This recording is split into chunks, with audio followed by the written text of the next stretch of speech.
My girlfriend threatened to break up with me for having a trans guy as a roommate because he is a woman. Now, she cannot believe that I called her bluff. I, 22, has a roommate, Alex, who moved in about 6 months ago.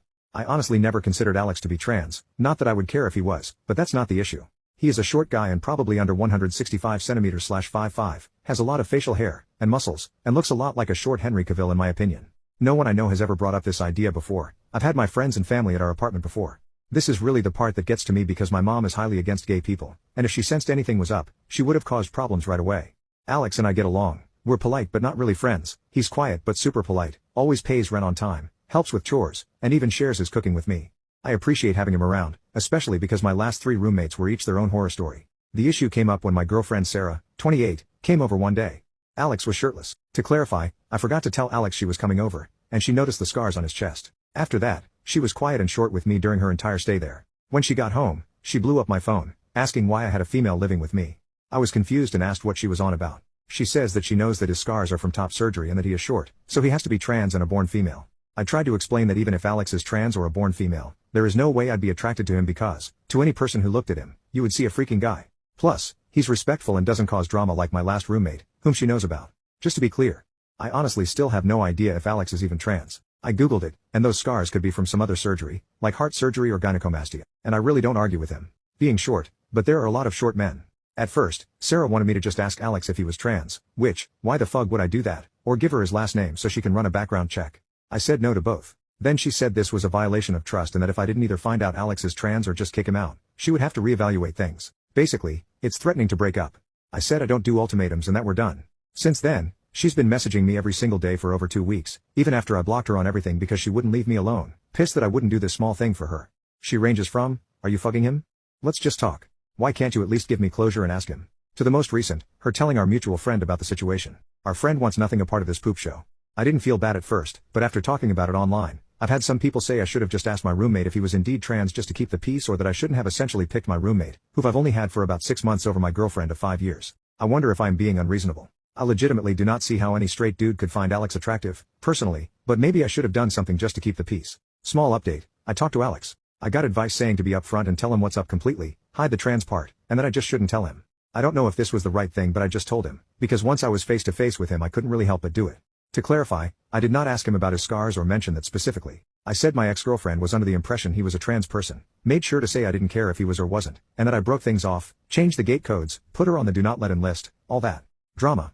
Before even saying anything, he asked if I was okay. Like I said, he is a chill dude. He also not so subtly asked the same questions that a lot of comments asked, essentially if I was in an abusive situation. I told him I didn't know, but whatever kind of situation it was over. The thing that really kind of fucked with me is that he called me his best friend. I regret not saying we were close in other comments. I realize now we have different definitions of close because he is introverted, and I'm not. We talked about irrelevant stuff for a while, and then the question came up, would you care if I was trans? To summarize things, yes, Alex is trans mask. He had top surgery when he was 19 and has been on hormones since he was 18. He even has a tattoo with the date he started testosterone. While the idea that he could have been a dude with gyno, cancer, or something else is completely reasonable, it just happens that Alex is trans. And I don't care about that. Alex is Alex. Notes, Alex is going to help me out with finding some low-cost or pay-scale therapy because he personally hasn't heard good things about the college's therapy services. Like everyone else has said, yes, it was abuse. I see that. I will also hold higher standards for myself in the future. Alex sent me the information for the therapist he sees, and I'll contact them in the morning. The landlord knows there is a domestic incident, and I trust him to make sure my ex doesn't show up. For this reason, the do not allow list was made. I am not ready to talk to my mom about this, but I hope with some therapy and time, I will be. She knows something is going on, but she believes this is a break and not a breakup. Update 2. I talked to the therapist Alex recommended. Normally I would be on the wait list until January, but due to the situation, the therapist referred me to one of his associates, and I'll be seen as early as next week. I also was recommended to attend a domestic violence support group that gathers once a month. I was originally not going to go because the idea was uncomfortable as fuck, but Alex said he'd go with me, so at least I'll know someone there. We can leave if it's too weird for me. My mom is aware of the breakup. She is not too happy. I did not mention the trans part. I said that Sarah was being controlled, and I didn't want to put up with it anymore.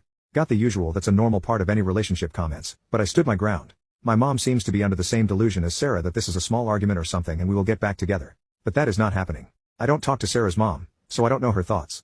The landlord knows the situation and will not let Sarah in should she try to show up.